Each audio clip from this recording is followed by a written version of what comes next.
What's going on, my people? Good morning, welcome back to another episode. So it's day 2 working on Rico's car. As you can see behind is Rico's EG6.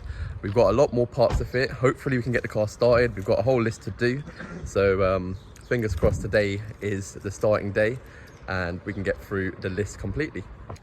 A little recap on the video. Last week we fitted the whole front of the engine, so inlet manifold, idler pulley, alternator, water pump housing and the thermostat. We also fitted the headlight loom behind the wing, so we tucked this side. We also did the wiring on the inside, which you won't be able to see as much. You'll probably see a very little bit. There you go. So everything's all wired up underneath the dash, ready for the K Pro to go in. We also did one side front camber mount, as well as fitting the drive shaft, and today we'll be carrying on with the rest of the bits. So first thing off the list is a new crank sensor. This engine originally had one but went missing with the previous person who was working on the vehicle, so now we've ordered a new one. It was quite expensive, and now at least we've got a crank sensor ready for this car. Right, next job for the offside, we've got the new upper camber arm, which will be fitted to the EG.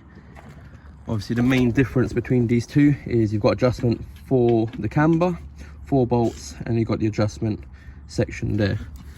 So if you look at it, you can see that the original one, there is no adjustment. So as soon as you put it on, lower the vehicle, you get the camber straight away, the natural camber.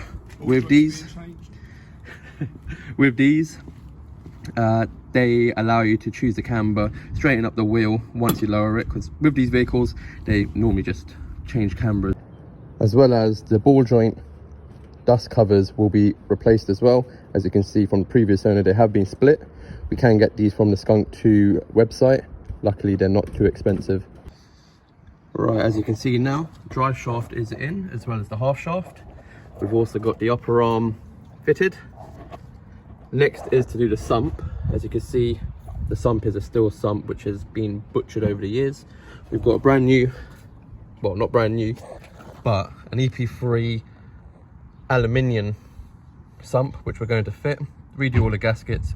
I ordered the new bolts from work, so we'll be able to put all the bolts in, and then we can put the car on the ground and fill up with oil. Not sure if I've already put this up, but here's the condition of the sump. Pretty rusty. Just going to get this removed, and the next clip will be with the aluminium sump fitted. The sump is fitted. We have to get 2 bolts as they are missing, as this sump uses those bolts to go against the gearbox. We're now onto the rear suspension. As you can see here, this is a stock EG6 suspension. We're going to be replacing with some HSD coilovers. So the next clip will be the HSD coilovers fitted. Disc and pads will also be replaced at some time once the car's actually moving.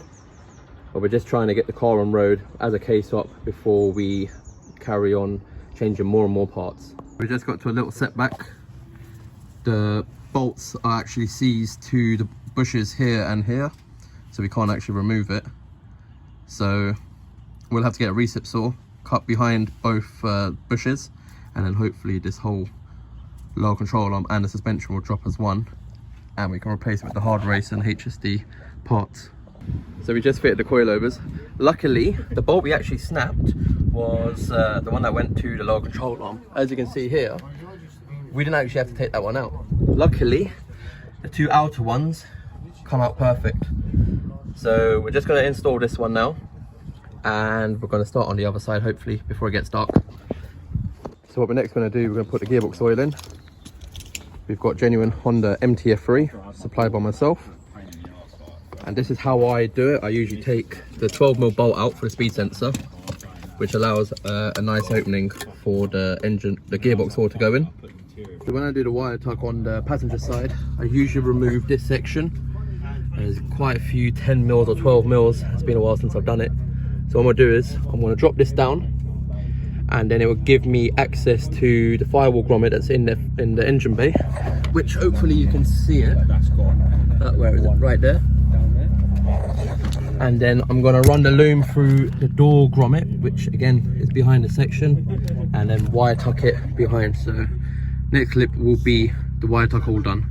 We now have the passenger side headlight harness out the wing, so that will be all fixed in a second once everything's all wired up. We're going to extend the loom, and because one of the previous owners have bodged this, as well as we cannot get it near to where we need it, so I'll just extend it.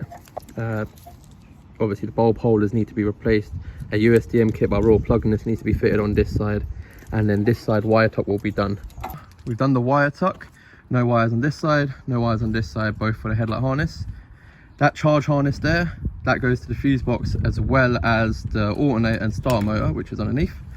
We're waiting for the plugs that plug into the starter motor. There is one section over here on the starter motor, sender unit, and then there's a plug on the alternator underneath.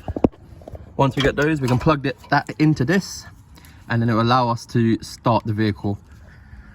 Fingers crossed, if we got the parts tomorrow, that'll be in the next video, we'll see this car started. So this side we had a lot of failure though. This bolt is fully seized, this one right here in the middle, and this bolt right here is seized as well. So what we're going to do is we're going to come back tomorrow, and we're literally going to use, like, the reciprocating saw was here somewhere, but luckily the suspension bolt come out, so that will be easy enough. So we've got an extra spare bolt if we do need it. I think we found 2 in my nut and bolt jar. So yeah, this side isn't done. Hopefully you can see that side. Got HSD coilovers as well as the hard race lower control arm. That's it for part 2. Hope you enjoyed this video. Make sure you like, comment and subscribe, and hit that bell notification to get the notifications. But we'll definitely see you in the next one. Take care.